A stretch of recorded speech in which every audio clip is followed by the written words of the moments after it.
बिस्मिल्लाहिर्रहमानिर्रहीम। अस्सलाम वालेकुम एवरीवन, क्या हाल चाल है आपके। उम्मीद है जी सब ठीक ठाक होंगे, खैरियत से होंगे। अच्छा जी, सर्दियों का सीजन है और मटर आ चुके हैं बहुत ज़बरदस्त किस्म के। और मटर अगर हो और मटर पुलाव ना बनाए तो ये कैसे हो सकता है, इसलिए आज हम बना रहे हैं जी मटर पुलाव। तो चले जी शुरू करते हैं। बिस्मिल्लाहिर्रहमानिर्रहीम। ये देखिए मैंने कढ़ाई में थोड़ा सा कुकिंग ऑयल डाल दिया है। एक मीडियम साइज का प्याज ऐड करेंगे, कटा हुआ, बारीक कटा हुआ प्याज आप ऐड कर दें इसके अंदर।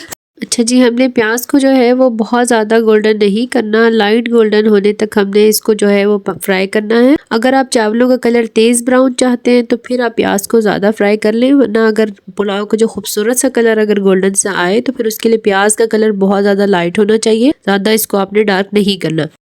अच्छा जी, इसी स्टेज पे मैं जो है इसमें थोड़ा सा चिकन ऐड करने लगी हूँ। अगर ये टोटली ऑप्शनल है मटर वाले चावल में, अगर आप चाहें तो आप जो है वो चिकन स्किप कर सकते हैं। मैं इसमें थोड़ा सा बस ऐड कर रही हूँ। जैसे जैसे हमारा प्याज जो है वो लाइट गोल्डन होता जाएगा, इसी तरह से हमारा चिकन जो है वो भी अच्छे तरीके से उसका थोड़ा सा कच्चापन दूर हो जाएगा और वो थोड़ा सा सुनहरी होने लगेगा। अच्छा, ये देखिए कितना खूबसूरत सा कलर आ चुका है। अच्छा जी, अब इसके अंदर जो है हरी मिर्ची और टमाटर ऐड कर दिए और अच्छे तरीके से हम इसको मिक्स कर लेंगे, थोड़ी सी इसकी भुनाई कर लेंगे अच्छे तरीके से। अच्छा जी, ये देखिए अब इसके अंदर मैंने दो जो है वो छोटे मीडियम साइज के आलू जो है वो ऐड कर दिए कटिंग करके। और अब जो मटर हमने छील कर रखे हुए थे वो अच्छे तरीके से वॉश करके हम इसके अंदर ऐड कर देंगे। अच्छा जी, इस स्टेज के ऊपर हमने इसके अंदर गरम मसाला ऐड किया है, साबुत गरम मसाला, जिसमें बड़ी इलायची और जीरा और लौंग, काली मिर्च, दालचीनी और बादियान का फूल शामिल है। अच्छा जी, इसको हम इसके अंदर शामिल करने के बाद अब हम इसके अंदर एक और इंग्रेडिएंट शामिल करेंगे। हम जो है इसके अंदर नेशनल का बिरयानी मसाला इस्तेमाल कर रहे हैं। आप अपनी मर्जी के मुताबिक कोई भी मसाला इसमें ऐड कर सकते हैं, किसी भी कंपनी का। तो मैं सिर्फ 1 टेबलस्पून बिरयानी मसाला इसमें डालूंगी, ज्यादा नहीं ऐड करना, क्योंकि हम इसको पुलाव बना रहे हैं, हम बिरयानी नहीं बना रहे। हस्बे ज़रूरत नमक ऐड करना है इसके अंदर। और जो चावल हमने भिगो के रखे थे वो हम अब इसके अंदर ऐड कर देंगे। चावल मैं 2 प्याली इस्तेमाल कर रही हूँ, आप अपने हिसाब से चावल ऐड कर सकते हैं। चावल जो इस्तेमाल किए गए वो सेला चावल है।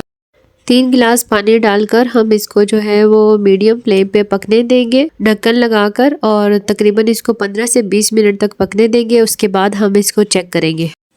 अच्छा जी, चलें, जब तक चावल तैयार होते हैं तब तक हम लोग चटनी बना लेते हैं। चटनी को जो है हम बना रहे हैं ब्लेंडर में, और बहुत आसानी से जल्दी जल्दी बन जाएगी। इसमें मैंने देखे थोड़ा सा धनिया और थोड़ा सा पुदीना ले लिया है, और इसको हम 2 या 1 हरी मिर्च आप ऐड कर लें, और थोड़ा सा नमक डाल के मैं इसको जो है वो 1 चम्मच दही के साथ ब्लेंडर में ब्लेंड कर लूँगी। और ये मिक्सचर हमने शामिल कर दिया बकाया दही में, और ये हमारी चटनी तैयार हो गई है। अब चलते हैं चावल को देख लेते हैं। ये देखिए चावल भी हमारे कितने ज़बरदस्त रेडी हो चुके हैं। और ये देखिए इसको दम जो है वो अगर आप चाहें तो रुमाल वगैरह जिस तरह रखे आप दम दे सकते हैं। मैं इसको ऐसे ही दम देती हूँ बस। अभी मैं आपको डिश आउट करके भी दिखाती हूँ। इतने बेहतरीन हमारे चावल रेडी हुए हैं, और ये इंशाल्लाह आपको बहुत पसंद आएंगे। आप इसको रायते और सलाद के साथ सर्व करें, और आप मुझे ज़रूर बताइएगा कमेंट्स में कि आपको मेरी ये रेसिपी कैसी लगी। लाइक एंड शेयर करना ना भूलिएगा, और अगर चैनल को आपने सब्सक्राइब नहीं किया तो चैनल को सब्सक्राइब कर लीजिए। मिलते हैं इंशाल्लाह किसी और रेसिपी में, तब तक के लिए मैं आपसे इजाज़त चाहती हूँ। अल्लाह हाफिज़।